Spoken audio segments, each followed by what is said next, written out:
Hey guys, long time no see, it's Rage, and today we're going to be going over a Conquest tournament. It's me versus Icy Clench, Vigilance versus Antirush. Let's get this started. Just as a little disclaimer, I'm not going to be going over every game of the tournament, just games that I find interesting. So as you can see, Icy Clench has 2 foot soldiers, 2 halberds, 4 scouts, 2 champions, Vigilance, Chastise, Charged Battlecry, and I have normal Antirush. I start off by playing 1 scout up 5, and he starts by playing 1 scout up 4. By playing 1 scout up 5, I'm indicating that I want to go into the 5-6-6 opening. This opening can be played against other setups, though it's primarily played for Antirush versus Antirush games, so it'll be interesting to see how it goes. So I continue with another scout up 6, and here I was kind of surprised. He decided to play a scout up 2 instead of foot soldier up 4. Which is generally the main line for Antirush anyways. But he's not playing Antirush, so he decides to go with something different.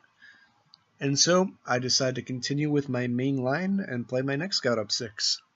The 5-6-6 opening. Nothing really big there, it's kind of expected. Now here he decides to actually play a surprise move.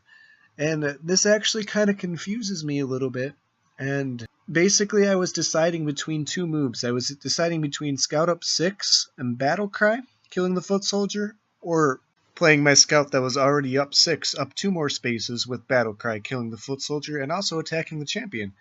One of them's a developing move, and one of them's an attacking move. In the end, I actually decided to go on with the attacking move here.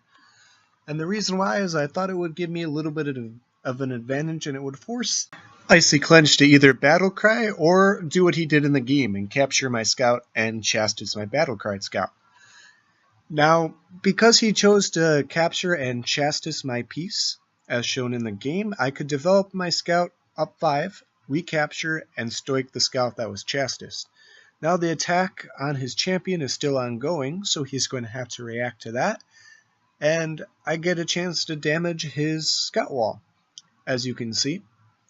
He is looking to move his champion back, so he goes ahead and does that. I go ahead and exchange my scout, destroying his wall. He goes ahead and rebuilds his wall instead of developing. This gives me a little bit of a tempo here, so I can develop another piece in the game. I was debating between another scout up 5 and foot soldier up 4. I decided to play foot soldier up 4 because I wanted to get my foot soldier involved into the game, and so it would be participating. Now Icy Clench had the same idea, he decided to do the same thing, and here I decided to develop my foot soldier up a couple more spaces, planning to charge and Battle Cry, hitting his halberds. Now, Icy Clench did not want this to happen one bit. He saw that my foot soldier was going to in fact take this out, his halberd, unless he made action, so he decided to go ahead and kill the foot soldier, because it was unprotected. But of course that comes at a cost. He wastes charge and battle cry, so I go ahead and charge and battle cry myself and weaken his champion to 200 HP. For a while there I was thinking that I could take a halberd, but I decided against it because I thought weakening the corner champion to 200 HP would be more than enough compensation for the foot soldier. Of course this left me on really low command points. I was at about 20, but in any event, he decides to move his champion up after I weakened him. After this is played, I go ahead and develop my bottom halberd up 2. It's sort of a defense mechanism, and it's attacking his foot soldier. The reason why it's a defense mechanism, if he were to play his champion all the way up, I can move my champion back, and the halberd would be defending the position. Instead of moving his champion up, he decided to move his foot soldier back. I'm not sure if it was the best move for him. I don't think my halberd was really threatening to do too much. But in any event, he did that. I decided to move my scout up, trying to have a more cement placement for my halberd because I didn't want him to attack.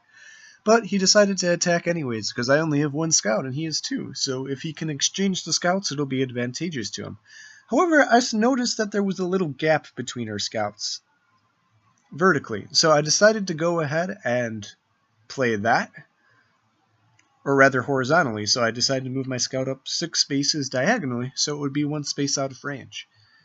He quickly realized this, and at this point I was a little bit worried that he might weaken my halberd to 100 HP and do something like that, but instead he decides to go for a very interesting tactic here. He decides to play his scout up 6 diagonally and Chastis my scout. Now this is where the position gets interesting. Keep in mind he does have Vigilance. So if you were to pause the video right here, how would you play? Would you Chastis the scout back? What move did you find?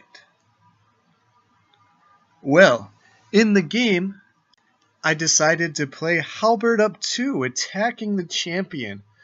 The idea is that if he battle cries and weakens my champion right now, I can charge and stoic and kill his 200 HP champion, and then take another piece, or potentially even weaken his champion from the front line to 100 HP with my halberd. He realizes this very quickly and decides to play Scout, Charge, and Battle Cry, killing the halberd. Now this is yet another critical position. Please pause the video. What would you play here? Would you play risky and play champion up 4, allowing the foot soldier to weaken you? Or would you play careful and play champion up 3, capturing the scout, preventing the foot soldier? Did you pause? What did you find?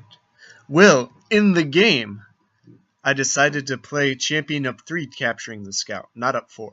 But let's take a look at what would have happened if I played champion up 4 in this position. So, at first glance, it might be tempting to play the champion up 4 here. And the reason why is because you get a direct attack on this champion right over here. That's only 200 HP.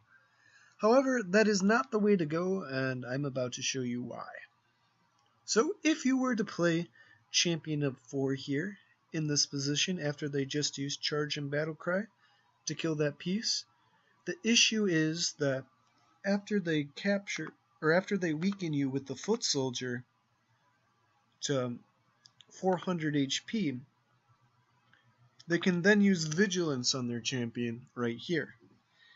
And the issue with this now is if you charge and stoic, the Vigilance will knock off your stoic, making your champion 400 HP again. This forces you to go ahead and use Chastis, and after that happens, they use Chastis back on you, and the issue is you're going to have to use Battle Cry, and the end results will be that you will weaken their champion to 100 HP, and the position is 2 halberds, 100 HP champion, 1 scout versus a scout, a halberd, and a 500 HP champion. Now this may not look necessarily too bad for you, but keep in mind at this position here that they're only 1 turn away from Charge and Battle Cry. They're probably going to have their scout already developed, and it is just not going to be very good news. So here in this position, after I played champion up 3, there's a threat. The threat is Scout, Charge, and Battle Cry hitting his champion now. My champion's safe because his foot soldier cannot weaken me, so now I can freely charge and Battle Cry my scout. This is where my tactics come in, and now you can sort of see why champion up 4 isn't that great of a move.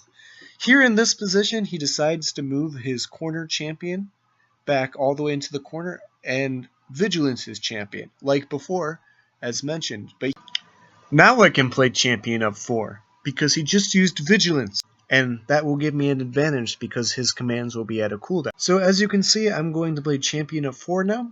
The direct threat, there's 2 attacks going on here. There's Scout, Charge, and Battle Cry, and there is champion Battle Cry. So here what he decides to do is weaken my champion to 400 HP and Chastis me by sacrificing his foot soldier. And in this position, I decided to go ahead, not Scout, Charge, and Battle Cry here, because I want to go for more. So I decide to move my scout back, so it's not going to be attacked in any way. He decides to move his champion back, trying to form an extra barricade around his 500 HP champion. Now here's the critical position again, guys. Please pause the video. What did you find? What is the best move for white in this position? Did you pause? So in the game, what I decide to play is champion charge, killing the scout, actually, believe it or not. The idea is that killing the scout prevents him to build a wall around his 500 HP champion in time. If I had killed the halberd instead, he would have been able to close the wall.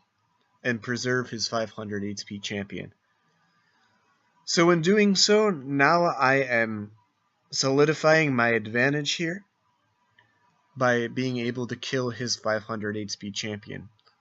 Although I didn't kill a halberd, I killed his strongest piece in the board, and that is a good feeling. He used Vigilance on it to weaken me to 200 HP, so he could one-hit me without using a command, but now it is time for me to defend, so I decided to go ahead and play halberd up 3, both defending my champion and setting up a little trap.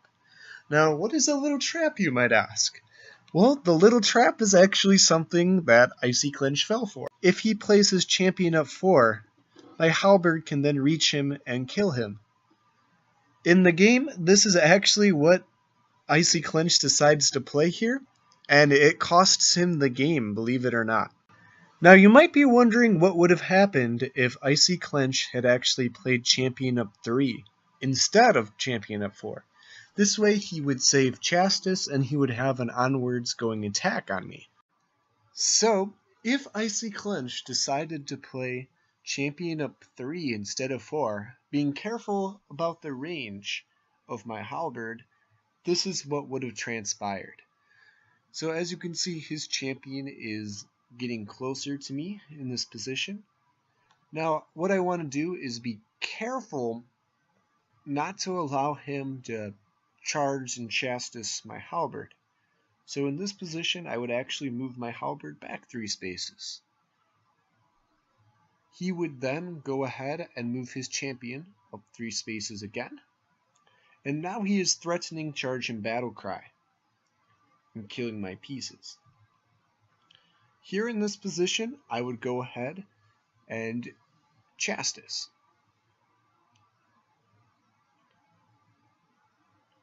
Weakening, threatening to kill him here with my halberd, also threatening to kill him here with my champion. This is too much going on. I also have charge ongoing next turn, so he has to defend against that as well. Since I use charge and stoic together, it's not going to be very good for him.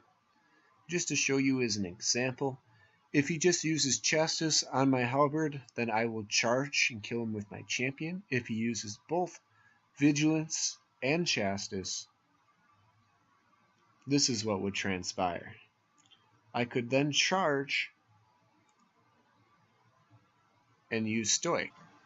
Back to the game, however, he did decide to go ahead and play that. And now I could have won a little bit faster if I chastised him back there by just killing his champion because he can't use Vigilance. However, I decided to wait a turn and let him to charge and Vigilance. And so in response, I just chastised him back. From here on out, it's pretty straightforward. I don't need to start talking, so I'll just add some music to the end here. All the bad boys want some more.